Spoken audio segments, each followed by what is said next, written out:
Hello students, last lecture में हम लोगों ने एंगल्स को क्वाड्रेंट सिस्टम में स्टडी किया था, है ना। एक बार हमने एंटी क्लॉकवाइज सेंस लिया और एक बार क्लॉकवाइज सेंस लिया और फिर हमने देखा कि कोई भी गिवन एंगल को हम कैसे आइडेंटिफाई करते हैं कि वो किस क्वाड्रेंट में लाई जाता है। ठीक है, आज के इस लेक्चर में हम लोग ट्रिग्नोमेट्रिक रेशियोज के बारे में पढ़ेंगे और स्पेशली आज के लेक्चर में मैं टारगेट करूंगा trigonometric ratios on allied angles. ठीक है, तो सबसे पहले तो मैं इंट्रोड्यूस कर दूं जो ट्रिग्नोमेट्रिक रेशियोज की हम बात कर रहे हैं। So there are all together 6 different trigonometric ratios. वैसे ये सारी चीजें आपने ऑलरेडी पढ़ी हुई हैं, 10th में भी पढ़ते हैं हम लोग ट्रिग्नोमेट्री। तो बेसिकली आपने जितने भी ट्रिग्नोमेट्रिक रेशियोज को स्टडी किया उसको हम लोगों ने एक राइट एंगल ट्रायंगल में साइड्स के रेशियो के टर्म्स में देखा है। ठीक है, जैसे मैं अगर बात करूं, एक राइट एंगल ट्रायंगल है, उसमें दिस एंगल इज थीटा, है ना। इस एंगल को मैंने थीटा मान लिया, तो इसके सामने वाले साइड को हम परपेंडिकुलर पी से रिप्रेजेंट करते हैं। इसके एडजेसेंट जो साइड है उसको हम बेस कहते हैं, जिसको बी से रिप्रेजेंट किया जाता है, और जो लॉन्गेस्ट साइड है उसको हम हाइपोटेनस कहते हैं। ठीक है, उसको मैंने एच से रिप्रेजेंट कर दिया। तो जैसा कि आप जानते हैं, मैं इनफैक्ट मेंशन नहीं कर रहा हूं क्योंकि आई होप सबको पता होगा। अगर वन बाय वन मैं ट्रिग्नोमेट्रिक रेशियोज की बात करूं तो सबसे पहले साइन थीटा, तो साइन थीटा क्या हो जाता है P upon H. Then comes cos theta, cos theta क्या हो जाता है B upon H. Then comes tan theta, tan theta क्या हो जाता है पी अपॉन डी। ठीक है क्या, और इसके बाद जो तीन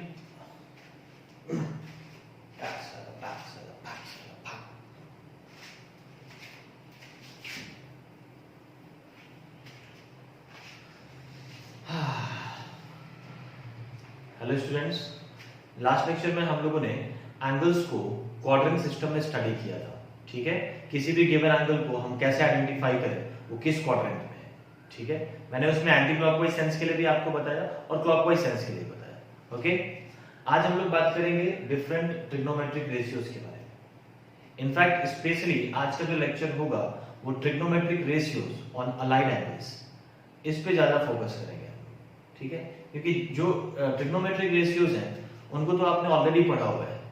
आपको मालूम होगा कि 6 डिफरेंट ट्रिग्नोमेट्रिक रेशियोज आते हैं, sine, cos, tan, cot, sec and cosec. ठीक है, और इनको हम किस तरीके से समझ सकते हैं, ऑल दीज ट्रिग्नोमेट्रिक रेशियोज, है ना, can be understood as ratio of sides in a right angle triangle. एक राइट एंगल ट्रायंगल के साइड्स के रेशियो के टर्म्स में आप इन ट्रिग्नोमेट्रिक रेशियोज को अंडरस्टैंड कर सकते हैं। जैसे मैं अगर एक राइट एंगल ट्रायंगल लूं, इसको आप ऐसे समझ सकते हैं। If I take a right angle triangle और मान लो मैंने इस एंगल को थीटा ले लिया, ठीक है, तो इसके सामने वाले साइड को हम परपेंडिकुलर बोलते हैं, उसको बी से रिप्रेजेंट कर दिया। इसके एडजेसेंट जो साइड है उसको हम बेस कहते हैं, इसको बी से रिप्रेजेंट कर दिया, और जो लॉन्गेस्ट साइड है इस राइट एंगल ट्रायंगल का उसको मैंने हाइपोटेनस कह दिया, एच से रिप्रेजेंट। अब देखिए, जो ट्रिग्नोमेट्रिक रेशियोज की बात हम कर रहे हैं, like sine theta, cos theta, इन सबको आप डिफरेंट साइड्स के रेशियो के टर्म्स में देख सकते हैं। और ये आपको पहले से मालूम होगा, like sine theta is P upon H, cos theta is B upon H, tan theta is P upon D. उसके बाद जो बाकी 3 ट्रिग्नोमेट्रिक रेशियोज हैं, यार कॉट, सेक एंड कोसेक, तो कॉट को आप सिंपली टैन का रेसिप्रोकल देख सकते हैं, that is B upon P. ठीक है, उसके बाद कोसेक की अगर बात करें तो cosec theta is simply reciprocal of sine theta, तो उसको आप क्या देख सकते हैं, H upon P. And then if I talk about sec theta, it is reciprocal of cos theta, तो उसको आप लिख सकते हैं एज एच अपॉन बी। ठीक है, तो these are some trigonometric ratios. अब देखिए, ये जितने भी ट्रिग्नोमेट्रिक रेशियोज हैं इनका आप लोगों ने वैल्यूज याद किया होगा at 30 degree, 45 degree and 60 degree. मतलब 30, 45 और 60 पे अगर इन ट्रिग्नोमेट्रिक रेशियोज को ऑपरेट करें तो वैल्यूज क्या मिलेंगी, ये आपने एक टेबल की मदद से याद किया होगा। ठीक है, उसमें 0 और 90 को भी आप ऐड कर सकते हैं। सो 0, 30, 45, 60 एंड 90, ये जो एंगल्स हैं इन पे आपने डिफरेंट ट्रिग्नोमेट्रिक रेशियोज की वैल्यूज फाइंड आउट की है। ठीक है, लेकिन अब मैं बात कर रहा हूं, अगर मान लो कि बड़ा एंगल आपको मिल जाता है, लेट अस सपोज आपको मिल जाता है 120 डिग्री, आपको साइन 120 डिग्री की वैल्यू निकालनी है, या 210 डिग्री, आपको tan 210 की वैल्यू निकालनी है। tan 210 डिग्री की वैल्यू निकालनी है। तो ऐसे हायर एंगल्स पे अगर कोई ट्रिग्नोमेट्रिक रेशियोज को ऑपरेट करना है या उसकी वैल्यू फाइंड आउट करनी है, तो उसके लिए हम लोग इस कंसेप्ट का इस्तेमाल करते हैं। टॉपिक आप डाल देंगे trigonometric ratios on allied angles. ठीक है, ये आज के लेक्चर में यही सबसे इंपॉर्टेंट चीज है, इसको समझना है। ठीक है, देखो इस पे बात करने से पहले मैं आपको दो टर्म्स हैं उनका डेफिनेशन बता दूं। जैसे सबसे पहले हम बात करेंगे complementary angle. Complementary angle, complementary angle का मतलब क्या होता है? ठीक है, कॉम्प्लीमेंट्री एंगल का मतलब होता है ऑड मल्टीपल्स ऑफ 90 डिग्री और π/2। क्या बोला मैंने? ऑड मल्टीपल्स ऑफ 90 डिग्री और π/2 रेडियंस। एक ही बात है, 90 डिग्रीज में है और π/2 रेडियंस में है, दोनों एंगल सेम ही है। ठीक है ना, तो जितने भी 90 या π/2 के ऑड मल्टीपल्स होंगे उनको हम क्या बोलते हैं? कॉम्प्लीमेंट्री एंगल बोलते हैं। ठीक है, देन अगर मैं सप्लीमेंट्री एंगल की बात करूं, दूसरा टर्मिनोलॉजी क्या है? Supplementary angle. सप्लीमेंट्री एंगल का क्या मतलब होता है भाई? सप्लीमेंट्री एंगल का मतलब होता है ऑल मल्टीपल्स ऑफ 180 डिग्री और पाई। 180 के सारे मल्टीपल्स या पाई के सारे मल्टीपल्स, उनको हम क्या बोलते हैं? सप्लीमेंट्री। तो ये दो चीज आपको पहले तो ध्यान में रखना है। अभी तक हो सकता है कॉम्प्लीमेंट्री का मतलब आप समझते होंगे 90। इट इज नॉट ओनली 90 के जितने भी ऑड मल्टीपल्स होंगे, 90 into 3, 90 into 5, 90 into 7, ये सब के सब क्या है? Complementary angle. और सप्लीमेंट्री की अगर बात करें तो 180 के मल्टीपल्स, ऑल मल्टीपल्स। यहाँ पे ऑड या इवन मल्टीपल्स की बात नहीं हो रही है।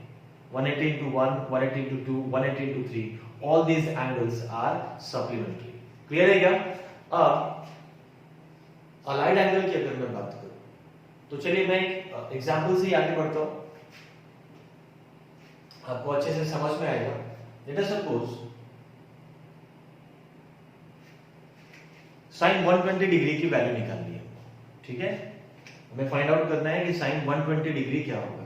अच्छा, मैं ये मान के चल रहा हूं कि आपको sin 30, sin 45, sin 60, in fact sin ही जितने भी ट्रिग्नोमेट्रिक रेशियोज हैं उनका 30, 45 और 60 पे आपने रिजल्ट्स याद रखे हैं। ठीक है ना, और अगर कोई भूल चुका है तो उसको एक बार रिवाइज कर ले, है ना, क्योंकि ये तीन एंगल्स जो है ना ये बहुत फ्रीक्वेंटली यूज में आए, तो इन पे आपको जितने भी रेशियोज हैं ट्रिग्नोमेट्रिक रेशियोज उनकी वैल्यूज मालूम होनी ही चाहिए। सो एनीवेज, अगर मुझे sin 120 की वैल्यू निकालनी है, ठीक है, तो यहाँ पे हम अलाइड एंगल का कंसेप्ट लगाएंगे। देखिए स्टेप बाय स्टेप आप इन चीजों को समझेंगे। पहले स्टेप में आपको क्या करना होता है, ये जो एंगल है इसको आप कॉम्प्लीमेंट्री एंगल को रेफरेंस बनाकर लिखें या सप्लीमेंट्री एंगल को रेफरेंस बना के लिखें। इन दोनों में से किसी एक एंगल को या तो कॉम्प्लीमेंट्री एंगल को रेफरेंस बनाएं या फिर सप्लीमेंट्री एंगल को रेफरेंस बनाएं। ठीक है, दोनों ऑप्शन आपके पास है और इस एंगल को इनके रेफरेंस में एक्सप्रेस करें। मेरे कहने का मतलब ये है कि देखो अगर मैं 120 को ऐसे लिख दूं 90 + 30, 90 एक कॉम्प्लीमेंट्री एंगल है, इसको रेफरेंस बना लिया और 90 में अगर मैं 30 ऐड कर दूं तो आई विल गेट 120 डिग्री। या फिर दूसरा क्या अप्रोच हो सकता है, मैं एक सप्लीमेंट्री एंगल को भी रेफरेंस बना सकता हूं लाइक 180 डिग्री, और इसमें अगर मैंने let us suppose 60 degree subtract कर दी तो भी मुझे 120 मिलेगा। ठीक है, तो हमेशा कोई भी एंगल गिवन हो, यहाँ पे बड़े से बड़ा एंगल गिवन हो, आपके पास हमेशा दो चॉइस तो होगा ही होगा, है ना। एक कॉम्प्लीमेंट्री एंगल को आप रेफरेंस बना सकते हैं। कैसे मालूम पड़ेगा कौन सा कॉम्प्लीमेंट्री एंगल को रेफरेंस बना? तो आप 90 के ऑड मल्टीपल्स लेते जाइए और देखिए गिवन एंगल के सबसे ज्यादा करीब कौन है, उसी को रेफरेंस बनाएंगे। तो यहाँ पे तो 90 into 1 फर्स्ट मल्टीपल ऑफ 90 वही 120 के करीब है। नेक्स्ट कॉम्प्लीमेंट्री एंगल क्या होता है, 90 into 2 नहीं होता, याद रखिएगा, ऑड मल्टीपल्स ऑफ 90 बोला है। ये बहुत छोटी छोटी बातें, इनको मिस नहीं करना है। Next will be 90 into 3 that is 270। Next complementary angle will be 90 into 5 that is 450। तो इस तरीके से आप कॉम्प्लीमेंट्री एंगल्स को देख सकते हैं, जो गिवन एंगल के सबसे ज्यादा करीब है उसी को रेफरेंस बनाइए। सप्लीमेंट्री के लिए क्या है, 180 के मल्टीपल्स देखते चलो, यार ये काम तो हमने पहले भी किया है, ये तो अभी तक हम करते आ रहे थे। 180 का कौन सा मल्टीपल इस एंगल के करीब है, तो यहाँ पे वापस 180 का फर्स्ट मल्टीपल 120 के सबसे ज्यादा करीब होगा। तो 180 को रेफरेंस लेते हुए 120 को मैंने क्या लिख दिया, 180 माइनस 60। सिंपल है ये प्रोसेस, ठीक है।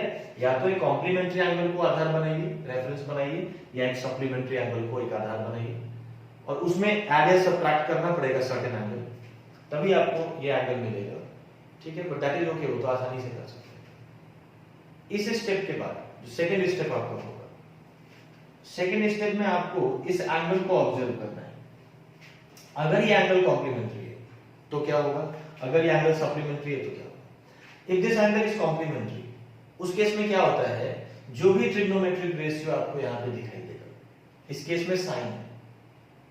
If angle is complementary at this place, जो भी ट्रिग्नोमेट्रिक रेशियो आपको दिखाई देगा वो अपने कॉम्प्लीमेंट में बदल जाएगा। मैं आपको बता दूं, sine and cos they are complement of each other, tan and cot similarly they are complement of each other, and then sec and cosec again they are complement of each other। तो अगर यहाँ पे complementary angle है तो sign क्या बन जाएगा, cos बन जाएगा। कॉस होता तो क्या बन जाता, साइन बन जाता। tan होता तो क्या बन जाता, कॉट बन जाता। कॉट होता तो क्या बन जाता, tan बन जाता। सेक होता तो कोसेक, और कोसेक होता तो सेक बन जाता। कब, अगर यहाँ पे कॉम्प्लीमेंट्री एंगल है तब, और इसका कोई रूल नहीं। मतलब in the next step simply मैं क्या लिख दूंगा, साइन कॉस बन गया कॉस ऑफ 30, फिर इसका कोई रोल नहीं है, इसको हटा दीजिए। साइन 90 प्लस थीटा क्या लिख दिया मैंने, कॉस 30। सप्लीमेंट्री एंगल अगर यहां पे दिखाई दे, सप्लीमेंट्री एंगल के केस में क्या है, जो भी ट्रिग्नोमेट्रिक रेशियो पहले था वही आगे प्रोपोगेट करेगा। इसको आप लिख सकते हैं साइन ऑफ 60। इसका भी वापस कोई रोल नहीं, बस यही देखने के लिए था कि सप्लीमेंट्री या कॉम्प्लीमेंट्री। सप्लीमेंट्री तो नो चेंज, साइन था साइन ही रहेगा। फिर उसके बाद एंगल कौन सा लेंगे, एंगल तो यही लेंगे 60 डिग्री, इसका कोई रूल नहीं। ये हो गया सेकंड स्टेप। मैं एक बार फिर से आपको बता दूं, पहले स्टेप में हमने गिवन एंगल को कॉम्प्लीमेंट्री या सप्लीमेंट्री एंगल के रेफरेंस में एक्सप्रेस किया। यहाँ पे कॉम्प्लीमेंट्री एंगल को रेफरेंस लिया, यहाँ पे सप्लीमेंट्री एंगल को रेफरेंस किया। पहला काम किया। दूसरा क्या किया मैंने, कॉम्प्लीमेंट्री एंगल अगर है यहाँ पे तो साइन अपने कॉम्प्लीमेंट कॉस में बदल जाएगा, और फिर नेक्स्ट स्टेप में सीधा आपको ये एंगल कंसीडर करना है। साइन कॉस बन गया एंड कॉस ऑफ 30। अब इसका कोई रूल नहीं, अगर सप्लीमेंट्री एंगल यहाँ पे है तो sine will remain sine, trigonometric ratio change नहीं करेगा, ठीक है। एंड देन एंगल कौन सा लेना है, वो तो यही वाला लेना है, फिर इसका कोई रूल नहीं है, आगे इसको कंसीडर नहीं करना है, ठीक है। तो अब देखिए तीसरे स्टेप में आपको क्या देखना होगा, depending on the quadrant in which the angle lies, 120 किस क्वाड्रेंट में लाई करता है, ये तो बहुत आसानी से बता सकते हैं आप, सेकंड क्वाड्रेंट। 90 प्लस 30 ऐसे भी देख सकते हो, 90 यहां होगा, प्लस 30 मतलब एंटी क्लॉकवाइज जाना है, तो डेफिनेटली आपको सेकंड क्वाड्रेंट मिलेगा। सेकंड क्वाड्रेंट में साइन कैसा होगा, पॉजिटिव होगा या नेगेटिव होगा, एसआईजीएन साइन की बात कर रहा हूं। साइन का साइन कैसा होगा, डेफिनेटली सेकंड क्वाड्रेंट में साइन पॉजिटिव होता है, यानी यहाँ पे पॉजिटिव साइन आपको लेना है। तो यही 3 स्टेप है जिससे आप इसकी वैल्यू निकाल सकते हैं। तो आपको क्या मिल गया, cos 30। cos 30 की वैल्यू क्या होती है, cos 30 की वैल्यू हो जाती है √3/2। ये भी पॉजिटिव ही होगा, सेकंड क्वाड्रेंट का एंगल है तो साइन पता चल चुका है कि पॉजिटिव होने वाला है, तो सीधा सीधा यहाँ पे इसको पॉजिटिव ही रखेंगे। क्या वैल्यू मिल गया अपने को, √3/2। अच्छा, आई गेस आपको अलग अलग क्वाड्रेंट्स में सारे ट्रिग्नोमेट्रिक रेशियोज का साइन पता होगा, ठीक है। फिर भी मैं एक बार ब्रीफ कर देता हूं यहाँ पे, इसको भी आप चाहें तो नोट कर लीजिएगा। फर्स्ट क्वाड्रेंट में सारे ट्रिग्नोमेट्रिक रेशियोज पॉजिटिव होते हैं, ठीक है। सेकंड क्वाड्रेंट में क्या होता है, साइन और कोसेक ये पॉजिटिव होता है। खैर अगर साइन पॉजिटिव है तो कोसेक पॉजिटिव होगा ही, क्योंकि cosec is nothing but reciprocal of sign, और किसी भी क्वांटिटी को रेसिप्रोकेट करने से उसका साइन नहीं बदलता है, एसआईजीएन साइन नहीं बदलता है। पॉजिटिव था तो पॉजिटिव ही रहेगा रेसिप्रोकल, और नेगेटिव था तो नेगेटिव ही रहेगा। तो सेकंड क्वाड्रेंट में साइन और कोसेक दोनों पॉजिटिव होते हैं, रिमेनिंग ट्रिग्नोमेट्रिक रेशियोज नेगेटिव होते हैं। थर्ड क्वाड्रेंट की बात करें तो tan और cot ये पॉजिटिव होंगे, बाकी सारे नेगेटिव होंगे। फोर्थ क्वाड्रेंट में कॉस और सेक पॉजिटिव होगा, बाकी सारे नेगेटिव होंगे। ठीक है, ये एंगल सेकंड क्वाड्रेंट में था, साइन सेकंड क्वाड्रेंट में पॉजिटिव होता है, इसलिए हमने इसको पॉजिटिव ही छोड़ दिया। ठीक है, फाइनली मैं एक बार और इसको ब्रीफ कर रहा हूँ, उसके बाद हम लोग कुछ और क्वेश्चंस लेंगे और फटाफट उसमें हम लोग उसको डील करेंगे। ठीक है, देखिए सबसे पहला काम, जो भी एंगल है उसको या तो कॉम्प्लीमेंट्री एंगल या फिर सप्लीमेंट्री एंगल के रेफरेंस में रिप्रेजेंट करना होता है।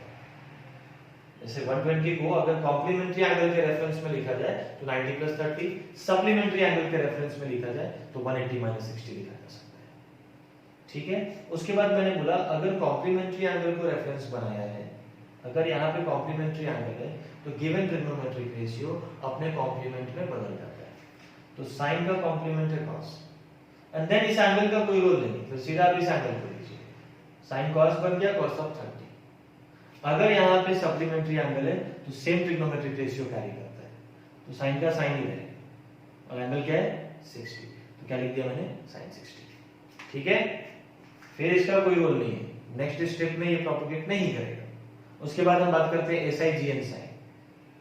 एंगल का क्वाड्रेंट आइडेंटिफाई करो, सेकंड क्वाड्रेंट है, साइन पॉजिटिव है तो हम इसको पॉजिटिव ही छोड़ देंगे। ठीक है, तो इस तरीके से आप वैल्यूज इवैल्यूएट कर सकते हैं। चलिए नेक्स्ट हम बात करते हैं, अगर मैं आपसे कह दूं कि cos 210 डिग्री, इसकी वैल्यू निकालिए। ठीक है, अब देखिए मैंने आपको बताया कि आपके पास दो चॉइस है, रेफरेंस आप कॉम्प्लीमेंट्री एंगल का भी ले सकते हैं, सप्लीमेंट्री का भी ले सकते हैं, लेकिन अगर ये आपको डिसाइड करना है तो आप सप्लीमेंट्री एंगल को ही रेफरेंस बनाइए, है ना, क्योंकि उसमें क्या है कि चेंज करने का प्रेशर नहीं होता है। ऐसे इसमें क्या है कि साइन को कॉस करना है, मान लो नहीं किया तो गड़बड़ हो जाएगा। तो अगर ये आपका चॉइस है तो आप सप्लीमेंट्री एंगल को ही प्रेफर कीजिए। जैसे 210 है, कौन सा सप्लीमेंट्री एंगल लेंगे, 180 का कौन सा मल्टीपल 210 देंगे, फर्स्ट मल्टीपल, तो इसको सीधा सीधा हम क्या लिख देंगे cos 180 + 30, लिख सकते हैं ना, करेक्ट है, 180 + 30 लिख सकते हैं इसको। ऐसे देखिए अगर आप कॉम्प्लीमेंट्री एंगल को रेफरेंस लेना चाहें तो 90 का कौन सा ऑड मल्टीपल 210 के करीब होगा, 90 × 3 = 270, दोनों ऑप्शन खुले हुए हैं आपके पास, आप इसको ऐसे भी लिख सकते हैं। लेकिन बार बार क्या दोनों अप्रोच तो हम फॉलो करेंगे नहीं, रिजल्ट तो दोनों से सेम ही मिल रहा है, तो ऐसा भी लिख सकते हैं और ऐसा भी लिख सकते हैं। फाइन, अब देखिए ये सप्लीमेंट्री है तो cos ही रहेगा, अब फटाफट कर सकते हो, एक ही बार समय देना होता है। ये सप्लीमेंट्री है तो cos ही रहेगा, cos of what, cos of 30 degree, इसका कोई रोल नहीं है। अब साइन की बात करते हैं, तो 180 + 30 किस क्वाड्रेंट में जाएगा वाला, तो फटाफट निकाल सकते हो इसको, सर 180 नेगेटिव x के लॉन्ग होगा +30 मतलब एंटी क्लॉकवाइज जाना है 30 डिग्री, तो किधर पहुंच जाएंगे आप, थर्ड क्वाड्रेंट। थर्ड क्वाड्रेंट में cos कैसा होता है जी, पॉजिटिव होता है नेगेटिव होता है, थर्ड क्वाड्रेंट में cos नेगेटिव होता है, तो यहाँ पे माइनस साइन आ जाएगा, -cos 30, इसका मतलब क्या है -√3/2, तो cos 210 डिग्री की वैल्यू क्या हो जाएगी -√3/2। तो बड़े से बड़ा एंगल होने दो और उस पे कोई भी ट्रिग्नोमेट्रिक रेशियो आप ऑपरेट कीजिए, उसकी वैल्यू आप अलाइड एंगल की मदद से निकाल सकते हैं। और भी कुछ एग्जांपल्स मैं ले लेता हूं। अच्छा, इसकी अगर मैं बात करूं तो 270 कॉम्प्लीमेंट्री एंगल है तो cos अपने कॉम्प्लीमेंट साइन में बदल जाएगा, सही बात है, cos क्या बन जाएगा, साइन बन जाएगा। क्यों बन जाएगा, क्योंकि यहाँ पे एंगल कॉम्प्लीमेंट्री है, एंड देन साइन के साथ हम क्या लेंगे 60 डिग्री लेंगे ऑफ कोर्स। अगले स्टेप में इसका कोई रोल नहीं है, मैं बार बार बोल रहा हूं। अब क्वाड्रेंट कौन सा है, क्वाड्रेंट तो सेम ही है, ऐसे लिखो या ऐसे लिखो, क्वाड्रेंट क्यों बदल जाएगा, we are talking about the same angle. Quadrant third है, थर्ड क्वाड्रेंट में cos कैसा होता है, थर्ड क्वाड्रेंट में cos नेगेटिव होता है, तो यहाँ पे माइनस साइन आ जाएगा, तो यहाँ से भी वैल्यू आपको वही मिलेगी -√3/2। ठीक है, साइन देखिए SI/GN साइन जो है वो इसके बेसिस पे देखना है। अब cos साइन बन चुका है तो ऐसा नहीं है कि हम इसके अकॉर्डिंग देखने लगेंगे कि साइन क्या है थर्ड क्वाड्रेंट, ठीक है, आपको जो गिवन ट्रिग्नोमेट्रिक रेशियो है वो क्या है cos, तो cos का साइन देखना है कि थर्ड क्वाड्रेंट में, क्योंकि ये एंगल थर्ड क्वाड्रेंट का है, थर्ड क्वाड्रेंट में cos किस साइन का होता है ये देखना है, ये नहीं कि cos बदल के साइन बन गया तो इसके अकॉर्डिंग हम साइन कन्वेंशन देखने लगे, नो। ठीक है, चलिए नेक्स्ट हम एक और एग्जांपल ले रहे हैं इसमें।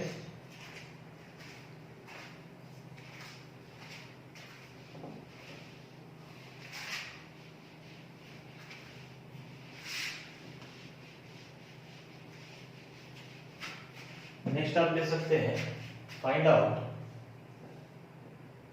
tan 570 degree. tan 570 की वैल्यू आपको निकालनी है, ठीक है ना। तो चलिए इस बार मैं एक ही अप्रोच को फॉलो करूंगा एंड एज आई सेड हम प्रेफर करेंगे सप्लीमेंट्री एंगल को रेफरेंस लिया जाए। तो सप्लीमेंट्री एंगल का मतलब है 180 का मल्टीपल, 180 का थर्ड मल्टीपल इसके सबसे ज्यादा करीब होगा। तो 570 को आप क्या लिख सकते हैं 180 into 3 is 540, 540 plus 3, ठीक है ना। मैं इसको 540 न लिखकर ये जानबूझ के मैं ऐसे लिखता हूं क्योंकि क्वाड्रेंट पता करने में आसानी होती है। 540 भी लिख सकते हैं, प्रॉब्लम नहीं है, ये आपके अंडरस्टैंडिंग में, ठीक है, ये आपके अंडरस्टैंडिंग पे डिपेंड करेगा। यू कैन राइट 540, बट दिमाग में ये रखो कि 540 क्या है 180 का थर्ड मल्टीपल है, ठीक है। तो देखिए यहाँ पे ये एक सप्लीमेंट्री एंगल है, तो tan ही रहेगा और यू कैन राइट tan 30। सीधा क्या लिख देंगे tan of 30, सप्लीमेंट्री है तो नहीं बनना इसको। अब हम बात करते हैं साइन की, तो उसके लिए पता करना होगा सर क्वाड्रेंट कौन सा है। तो क्वाड्रेंट भी बहुत आराम से निकाल सकते हैं। 180 into 3 इधर दिखाई देगा, 180 का ऑड मल्टीपल नेगेटिव x के अलावा दिखाई देगा, एंड देन उसके बाद प्लस 30 है। It means you have to go anti clockwise by 30 degree, है ना। तो एंटी क्लॉकवाइज जाएंगे आप 30 डिग्री से, तो किस क्वाड्रेंट पर पहुंच जाएंगे थर्ड क्वाड्रेंट में। और थर्ड क्वाड्रेंट में tan कैसा होता है पॉजिटिव होता है, यानी ये प्लस ही रहेगा, ये पॉजिटिव ही रहेगा। तो tan 30 की वैल्यू क्या हो जानी है 1/√3। क्लियर है क्या। तो ये इस तरीके से आप हायर एंगल्स देखिए 570 पे निकाल लिया। चलिए कुछ रेडियंस में अगर मैं ले लूं sec, let us suppose we have 29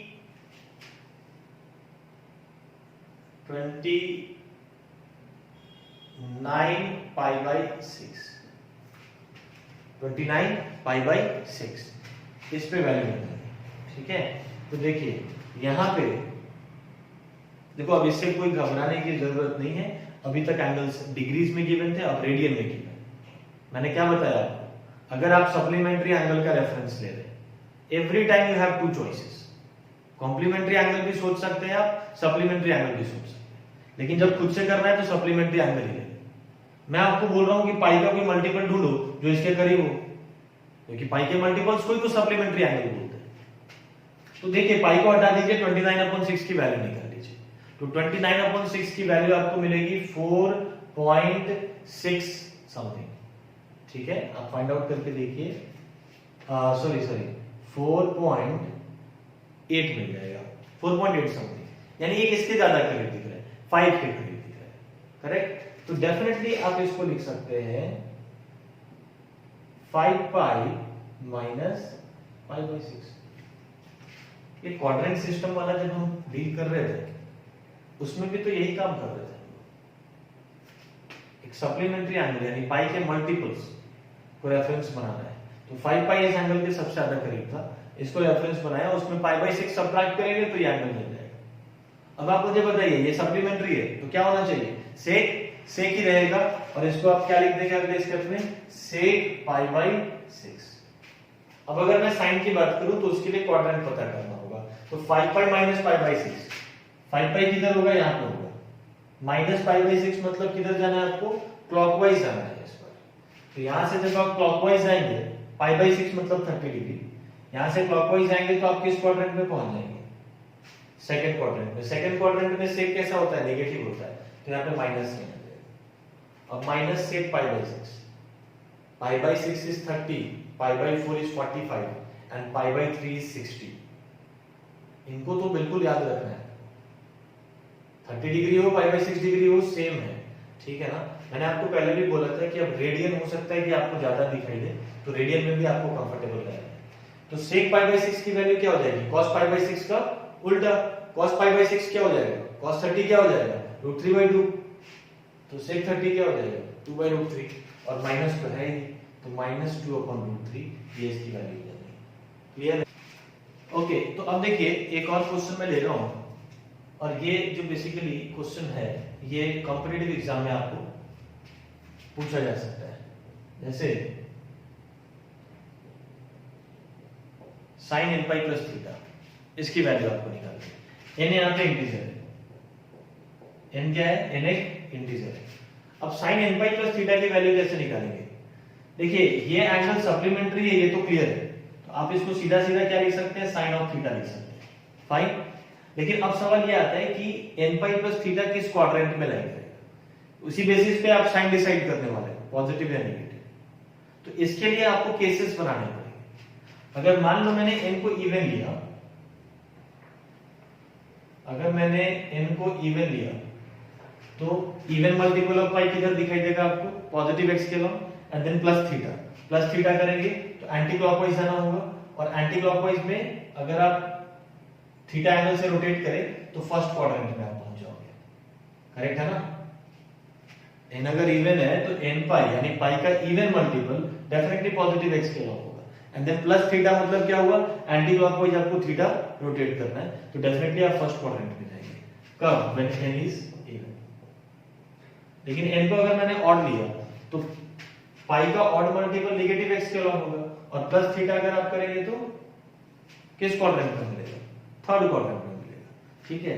ये कब मिल रहा है, जब एन ऑड है, odd multiple of pi negative x के लॉन्ग है, एंड प्लस थीटा का मतलब एंटी क्लॉकवाइज मूवमेंट, तो आपको कौन सा क्वाड्रेंट मिल रहा है, थर्ड क्वाड्रेंट। यानी आप क्या देख सकते हैं कि एन के अलग अलग वैल्यूज के लिए क्वाड्रेंट वैरी कर रहा है। इवन होने पे फर्स्ट है जहां की साइन पॉजिटिव होता है, साइन फर्स्ट क्वाड्रेंट में पॉजिटिव होता है, वहीं एन जब ऑड है तो क्वाड्रेंट थर्ड है, और थर्ड क्वाड्रेंट में साइन नेगेटिव होता है। तो कहीं ना कहीं आपको दोनों केसेस को अलग अलग डील करना होगा। अगर मैं एन को इवन लूं तो sine n pi plus theta plus sine theta हो जाएगा, क्योंकि एन इवन के लिए क्वाड्रेंट कौन सा है, फर्स्ट है। वहीं अगर मैं एन को ऑड लूं, एन अगर मैंने ऑड लिया तो एन ऑड के लिए कौन सा क्वाड्रेंट दिख रहा है मुझे, थर्ड क्वाड्रेंट दिख रहा है, और थर्ड क्वाड्रेंट में साइन का साइन क्या होगा, साइन का sign S I G N sign क्या होगा, नेगेटिव होगा, तो आप इसको क्या लिख देंगे, माइनस साइन थीटा लिख देंगे।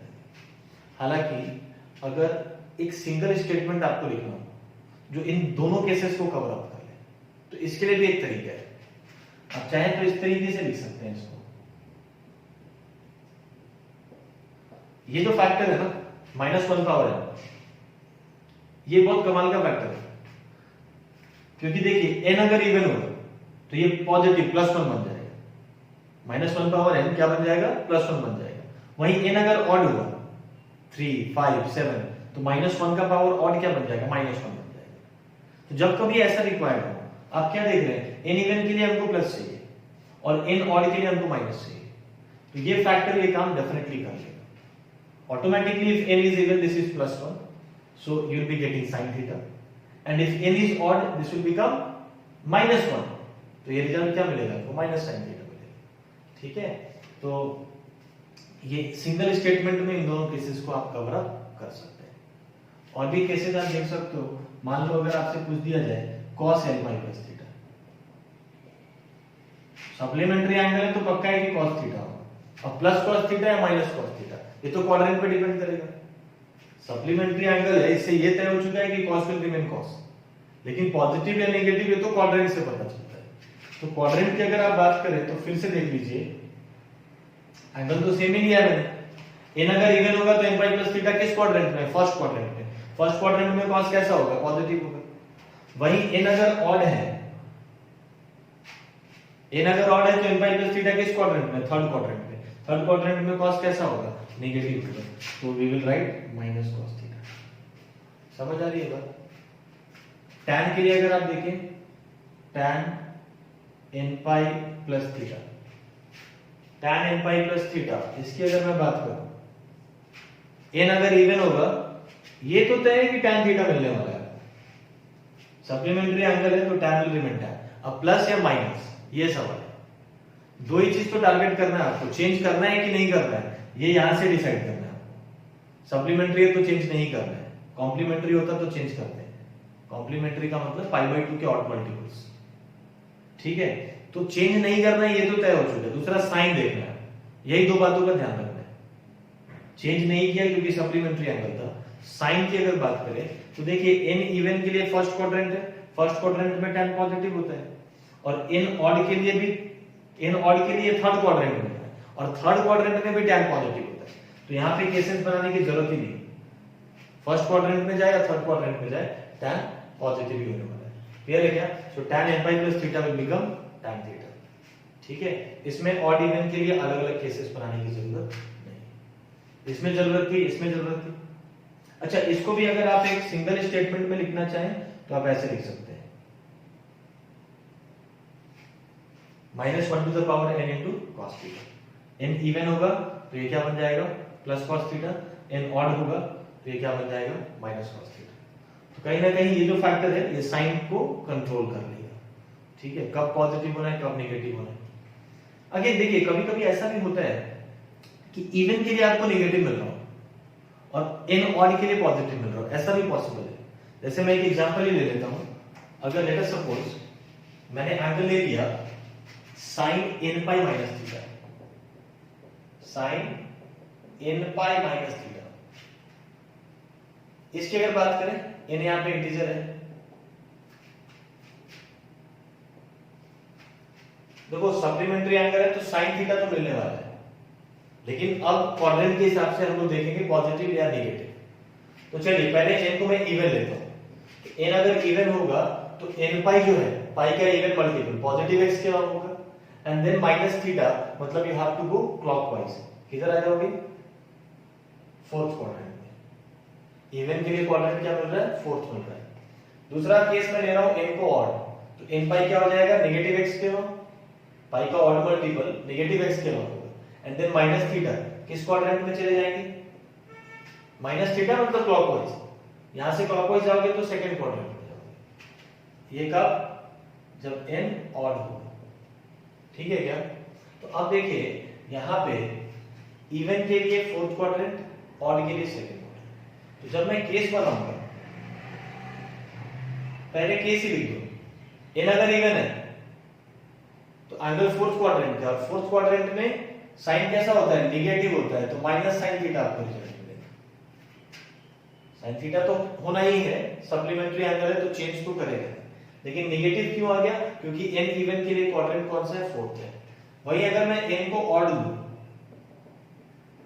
n ऑड के लिए क्वाड्रेंट कौन सा दिख रहा है आपको, सेकंड क्वाड्रेंट। सेकंड क्वाड्रेंट में साइन कैसा होता है, पॉजिटिव होता है, तो रिजल्ट क्या मिल जाएगा, साइन थीटा मिल जाएगा। तो देख सकते हैं इस बार इवन के लिए माइनस साइन दिख रहा है और n ऑड के लिए पॉजिटिव साइन दिख रहा है, अकॉर्डिंग टू द क्वाड्रेंट।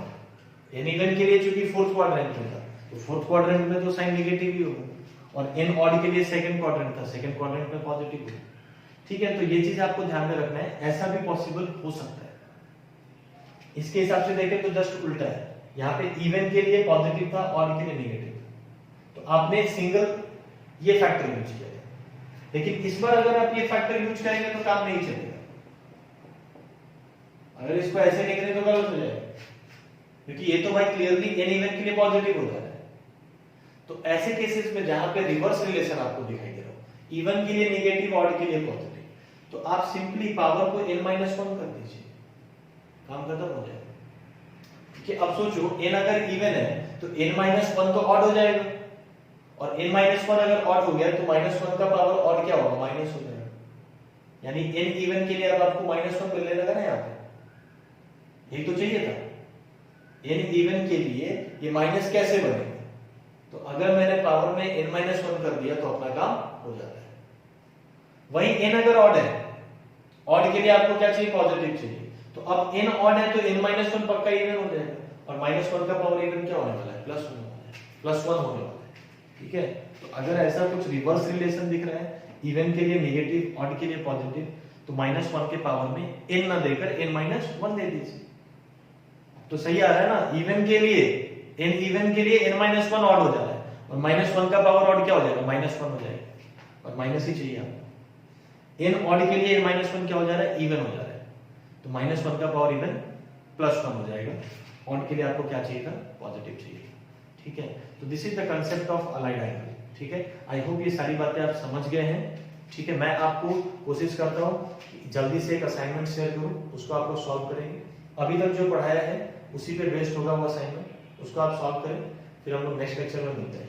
ठीक है, आज के लिए इतना ही, थैंक यू वेरी मच।